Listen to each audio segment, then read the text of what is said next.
E a jornada da cura holística é este mentor, é este processo feito por alguém que, atravessando estes desertos do sentimento, esses desertos da depressão, da ansiedade, da síndrome do pânico, sabe identificar os pontos, porque ao criar a jornada da cura holística, esta criação foi o resultado de mais de 30 anos de toda essa luta que estamos falando, de toda essa dificuldade de identificar as vivências, as circunstâncias da minha vida e ver que aquilo que estava vivendo eram aspectos ou eram sintomas decorrentes da depressão. Quantas vezes eu identificava que certos eventos da minha vida eram karma. Ora, se eu passei isso na infância, se eu passei isso em certas fases da vida onde eu não tinha possibilidade de me defender adequadamente, porque os processos, as vivências de violência, de abuso na minha infância foram muitas. Então eu não tinha como intervir nessas circunstâncias, nessas situações. E aí, se eu não podia fazer nada, então costumamos entender na busca de explicações que esse é karma, ou que o mundo é assim mesmo. Mas não importa o que aconteceu, o que importa é que quando nos determinamos a mudar a nossa maneira de ser, isso é possível. Em vez de ficarmos buscando causas para o nosso sofrimento, isso foi devido a esse evento que aconteceu na minha infância. Isso é porque meu pai era assim, porque minha mãe era assim, porque tal situação aconteceu, ou porque tal outra situação não aconteceu. O que é mais importante não é o passado, o que é mais importante é o presente. E que nós podemos modificar a nossa vida a partir desse presente. E é isso que a jornada da cura holística nos possibilita. Mas primeiro precisamos identificar este mundo comum, este estado de coisas insatisfatório, mas que nós temos medo de olhar para ele de uma forma direta, de uma forma assertiva e dizer realmente é insatisfatório. Eu quero mudar. É comum termos medo de mudar, porque e se não conseguirmos? Aí eu não conseguirei mais ser como eu era e não consegui ser do jeito que quero ser. Mas eu quero te dizer que não é assim que acontece. Quando nós nos determinamos a superar certos estados, certas condições de saúde mental, emocional, nós temos todas as condições de construirmos uma vida nova para nós. É claro que nós vamos encontrar muitas resistências, porque quando nos determinamos a mudar, quando nós nos determinamos a criar uma nova vida, estes condicionamentos mentais aos quais estamos acostumados reclamam. Então, é claro que as resistências ocorrem, porque estamos condicionados a uma forma de ser, estamos condicionados a uma forma de pensar, estamos condicionados a uma forma de sentir, e quando nos propomos a sermos de uma maneira diferente, nós não sabemos como é isso. E todo o nosso sistema, que estava acostumado àquelas outras formas, reage. Todo o nosso sistema de sobrevivência, todo o nosso modo de sobrevivência acende o alerta, porque nós estamos saindo do familiar, estamos indo para o desconhecido. E o modo de sobrevivência é aquele que evita de todas as formas o desconhecido, porque é no desconhecido que estão os predadores, é no desconhecido que estão as situações que poderiam extinguir a nossa vida. Só que esta função do cérebro límbico, ela é uma função que está ligada à nossa ancestralidade, porque o que nós devemos considerar no presente é que é no desconhecido que estão as possibilidades de transformação. É no desconhecido que estão aquelas oportunidades de encontrar pessoas, situações, recursos para nós construirmos uma nova maneira de viver. Então, a resistência a esse chamado para a mudança, a resistência para essa transformação, ela surge com muita força. E aí a atuação de um mentor é muito importante porque ele sabe que para além daqueles desafios estará a outra margem do rio. E estas primeiras etapas, não é, identificarmos o estado em que temos vivendo, o estado insatisfatório, o mundo comum, aceitarmos esta consciência para a nossa transformação, esse chamado para a mudança que brota dentro de nós, porque quando começamos a ver que de fato estamos insatisfeitos, quando começamos a sentir que queremos mudar, que queremos melhorar, é que no nosso íntimo, a sabedoria íntima que reside dentro de nós, emite uma espécie de um chamado para a nossa consciência, para que nós caminhemos para a frente, para que nós iniciemos um processo evolutivo. E então nós nos determinamos a avançar. Aí surgem as resistências, aí surgem as reações. Muitas vezes nós ficamos doentes, dores de cabeça, as irritações recrudescem, as dificuldades aparecem, mas é preciso que nós perseveremos. Todos estes elementos que estamos debatendo estão relacionados pela neurociência.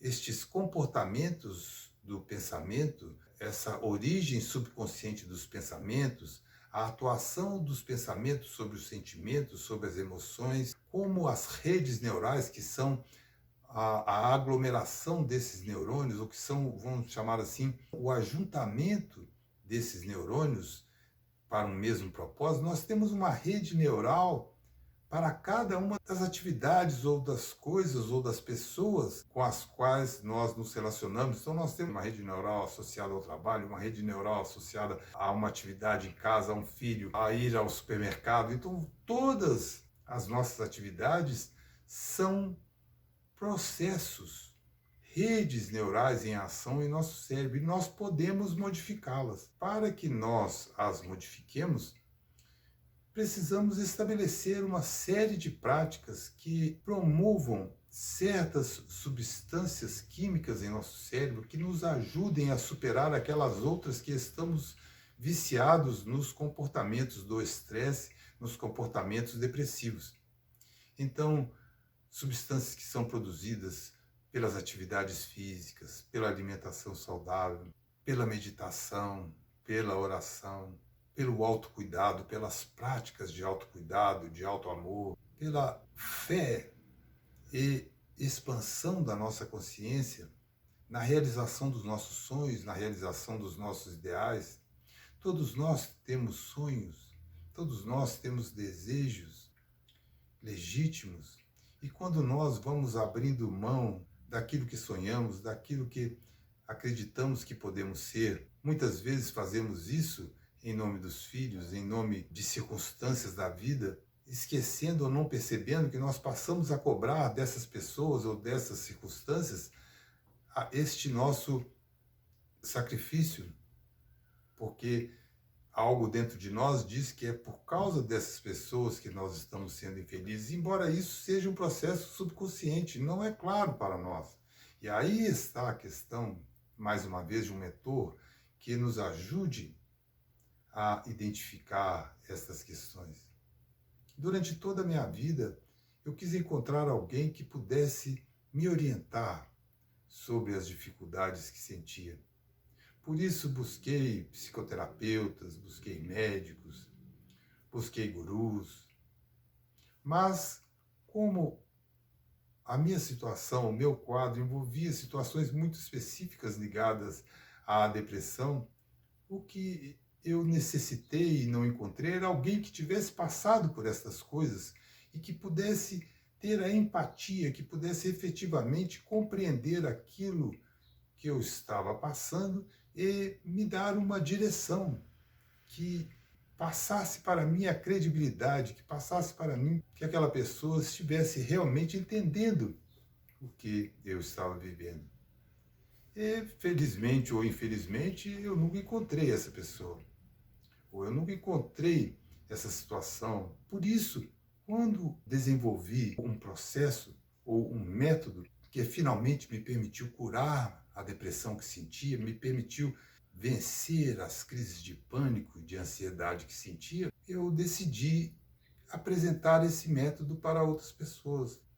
Eu desejei que pudesse trazer para outras pessoas que estivessem sofrendo como eu sofri ou como eu sofria no passado, uma possibilidade efetiva de mudar a vida, mas não uma possibilidade construída a partir da teoria, e sim a partir da prática, de alguém que viveu essas coisas e que trabalha diariamente estas questões. Porque eu estou convicto que se eu me deixar de lado, se eu passar a cultivar pensamentos infelizes, se eu deixar de fazer as práticas às quais me dedico diariamente, sistematicamente, é muito possível que este programa que gerava a depressão, esse programa que gerava a infelicidade, retorne, se reorganize em mim. Então, é preciso que nós perseveremos e que mantenhamos as práticas e aquelas formas de pensamento, de comportamento que estão funcionando, como, por exemplo, a meditação, a oração, que nos permitem identificar estes pensamentos, estes comportamentos, estes sentimentos, porque a autoconsciência, o autoconhecimento é um ponto determinante para que nós estabelecemos uma conexão com a nossa verdadeira identidade, uma conexão com o nosso eu profundo, e não uma conexão com a nossa exterioridade, com os pensamentos, sentimentos que são produzidos a partir do nosso exterior. E quando digo que pensamentos e sentimentos são produzidos a partir do nosso exterior, estou incluindo aqueles que, sendo uma programação subconsciente, estão vindo do nosso interior, mas foram gerados a partir do exterior e se tornaram um programa dentro de nós, que atua diariamente dentro de nós, mas esse programa foi criado por circunstâncias externas, circunstâncias da nossa infância, circunstâncias da nossa vida familiar, da nossa vida social, da nossa vida profissional. Então, ao alcançar a outra margem do rio, ao construir um método que passou a funcionar e que revolucionou a minha vida, eu desejei de todo o coração poder apresentá-lo ou trazê-lo a outras pessoas, de forma que outras pessoas também pudessem se libertar de uma vida limitada, de uma vida em que nós identificamos o sofrimento, as tristezas, a ansiedade, o medo de viver como naturais, como uma característica da vida. Por isso eu insisto em que a vida é uma oportunidade maravilhosa para nós desenvolvermos potenciais, para nós realizarmos sonhos, para nós ajudarmos as pessoas, para nós melhorarmos o mundo, para nós melhorarmos a nós mesmos, para nós rirmos, chorarmos, nos alegrarmos, evoluirmos, aprendermos. Estas questões são a verdadeira espiritualidade, que é quando nós estamos plenificados com aquilo que a vida é, não com aquilo que a vida deveria ser, porque a vida será aquilo que nós dela fizermos hoje, fazendo hoje, sempre, hoje, aqui e agora. Amanhã será o resultado desse hoje e será cada vez melhor na medida em que estejamos presentes, na medida em que estejamos plenos, na medida em que estejamos nos valendo das qualidades, das possibilidades, dos talentos que temos e que são tantos. A espiritualidade que está lá, que está na outra vida, que está onde Deus está, é uma espiritualidade intelectual. A espiritualidade não está lá, está aqui agora, está em nós, está dentro de nós. Deus está dentro de nós, está fora de nós, mas está dentro de nós, não está lá, não está em um outro lugar, não há onde chegar. Há o que descobrir, o que vivenciar em nós mesmos aqui e agora. Para isso, devemos estabelecer práticas diárias que nos permitam modificar essa programação, que nos permitam viver de uma outra forma. Mas para isso precisamos de um método. São tantas as informações, são tantas as coisas que nós ouvimos, que nós nos interessamos e que precisamos ou que devemos praticar em nosso dia a dia, mas precisamos desenvolver com método para que as nossas ações, as nossas conquistas, os passos que consigamos caminhar possam resultar em equilíbrio, em paz e em realização na direção daquilo que nós queremos.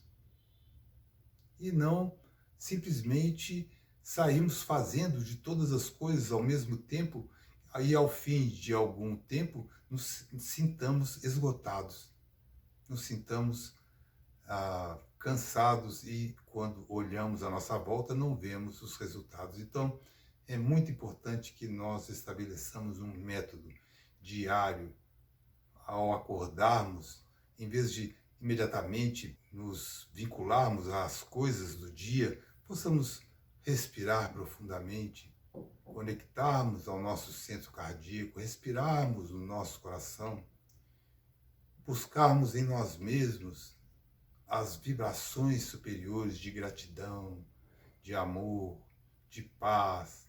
Algumas, não vou dizer uma lista, mas alguns temas sobre os quais somos gratos. Pensar em 5 coisas, por exemplo, que somos gratos. Direcionarmos vibrações superiores, frequências superiores, amorosas para aquele dia que vamos viver.